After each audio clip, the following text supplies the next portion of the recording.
Or Deuteronomy 25, let's call this one Amalek and maybe subtitle it No Limit, because this is a chapter in which over and over the theme is going to seem to be that there is a such thing as too far. And Amalek is one of those nations that didn't seem to get that. Ultimately, this is a place where God is going to once again remind the children of Israel that there are some nations they are going to be able to live peaceably with and others not so much.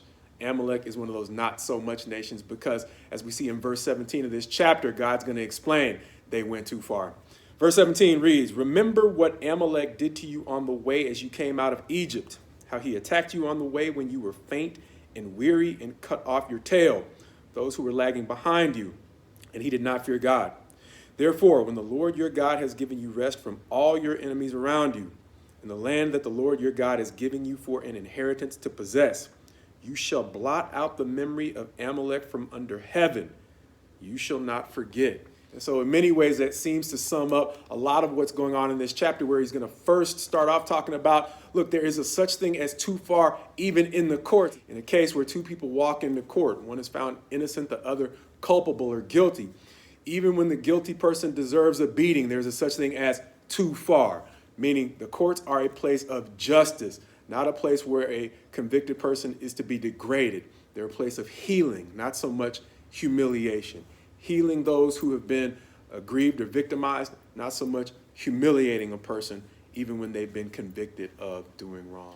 And this really seems to be talking about needless or gratuitous humiliation, because, of course, a part of doing wrong comes with a natural sense of shame. There should be. That's part of the deterrent.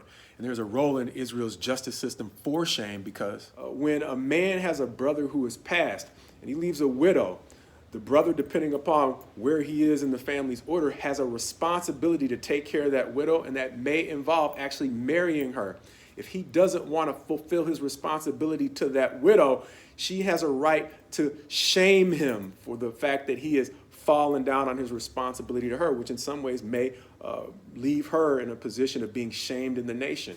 And so even with that, there is a too far with regard to how far you can go in punishing a man who's fallen down on his responsibilities in the nation of Israel. But even as one who has servants or livestock, there is a too far in the degree to which you can work those in your care without properly caring for them. And this is a famous provision that says you shall not muzzle an ox while they are treading out the grain. And Paul is going to make the application in both 1 Corinthians and 1 Timothy, that this is really in a lot of ways applying to the way that you treat people who are at work in God's service as well. He's specifically going to say, does God care about oxen in a lot of ways as much as he cares about people? And so back to this provision, this is a portion of the law that reminds us that God cares about both oxen, people, and the land, because even when you approach a bird's nest to take eggs, he's going to caution you about the attitude that you have in going too far in taking what you need, even from the birds in the territory.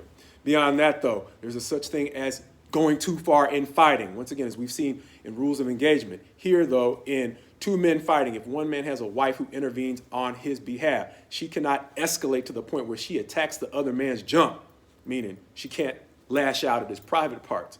And so if she escalates the conflict beyond what is reasonable, don't be surprised if God escalates as well his punishment. And it's not completely unfair, even though it sounds extreme. This is one of those lose a hand passages.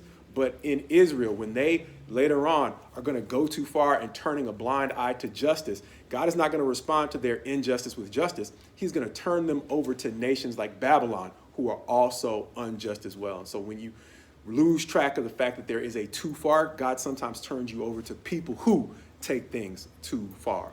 Finally, in business practices, there is a such thing as going too far. And so essentially, you can be clever in business, but you can only be so clever before God considers what you're doing an abomination. And that is exactly what he says here in terms of a person who uses unjust weights and measurements in the way that they do business. He says, essentially, any kind of dishonesty in business is an abomination to the Lord. And so, as the old saying goes, a word to the wise is sufficient. And so to the degree we see God warning his people about the degree to which they can go too far in all of these different areas, we would probably be wise to use these red flags in our lives as well in setting healthy boundaries.